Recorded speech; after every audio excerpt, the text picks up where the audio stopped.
There are objects we were never meant to see, items buried, silenced, or dismissed because they don't fit the timeline we were taught. They remain in museums with no labels, in caves no one talks about, in boxes locked away by those who decide what is worth remembering.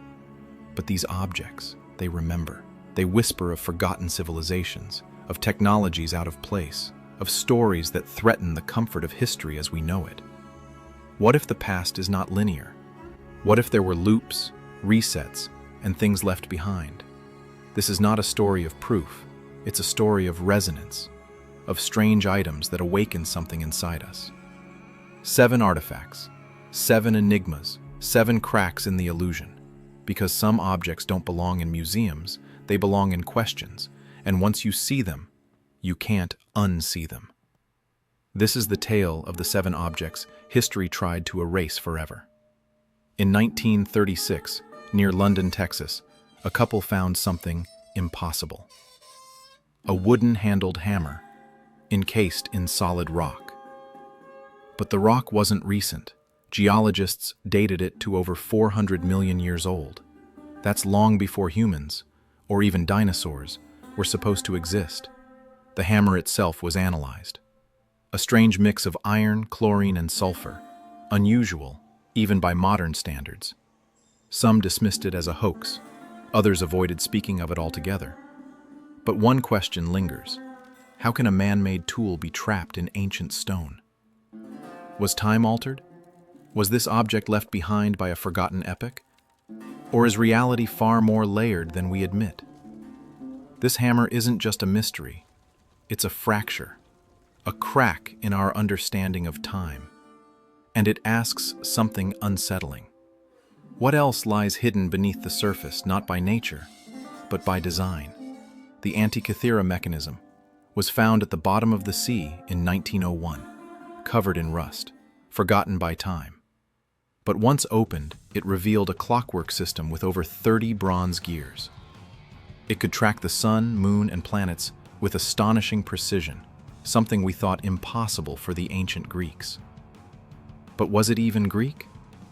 Some believe it's a fragment from a lost civilization, one erased from books, but not from memory. What if it wasn't unique? What if there were many? Machines with knowledge of the skies, crafted long before modern science. Tools that defy our timeline.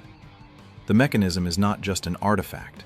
It's a question disguised as metal. A silent voice, reminding us that intelligence isn't linear, it's cyclical. What we call ancient may just be echoes of a forgotten high point, now buried beneath oceans and doubt. Deep in the Bayan Karaula Mountains, a cave was found filled with strange stone discs. Each had a tiny hole in the center and fine spiral grooves like an old vinyl record. Over 700 discs were uncovered, and some appeared to tell stories, in a language no one could understand. The local legends spoke of small beings from the sky, forced to live underground. These were the Dropa stones. Scientists ignored them. Some even denied they existed, but the discs remained, heavy, silent, etched with something that feels like memory, like echoes that refuse to fade. What story were they trying to preserve? Why hide it in stone? And more importantly, who were they hiding it from? The Dropa stones aren't just ancient, they're erased, scrubbed from catalogs, removed from maps, but some stories don't need words. Some stories are carved into silence. In Egypt, among broken statues and desert winds, lies something that doesn't belong. The disc of Sabu. Made of a fragile stone called schist, shaped like a shallow turbine, thin, smooth, and far too symmetrical for its time. It was found in a tomb dated over 5,000 years ago, untouched for centuries. But what was it for? Some say it was a fruit bowl. Others whisper of vibration, sound, or forgotten technology passed down in silence. The truth is, no one knows. But it resembles machines we've only recently begun to design. A symbol of function lost in form that feels intentional. It hums, not with sound, but with absence, as if waiting to be remembered. The disc of Sabu isn't an answer, it's a mirror, reflecting how little we truly know about the minds that came before us, and how many of their questions we've mistaken for decoration. There's a mountain of stone in Aswan, Egypt, carved, then abandoned.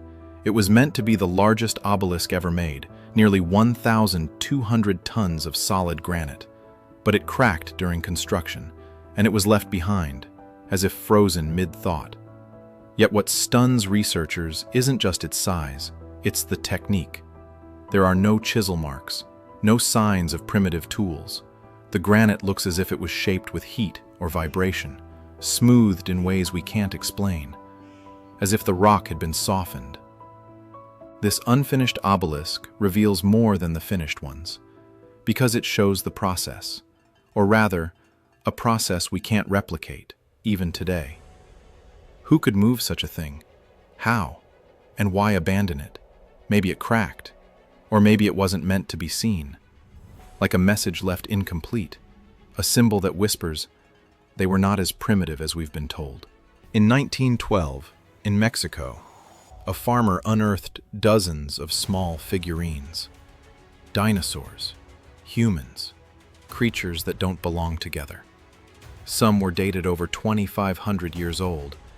Others were impossible to date. The site became known as Acambaro. Mainstream archaeologists dismissed it, saying it was a hoax. But the detail, the erosion, the number, over 30,000 pieces, raise questions. Too many to ignore. Why would ancient people sculpt creatures they were never supposed to have seen? Were they myths, memories, echoes of something once real, or silent witnesses to a forgotten world we no longer understand? The Acambaro figures don't prove anything, but they suggest. They whisper. They disturb with their quiet presence.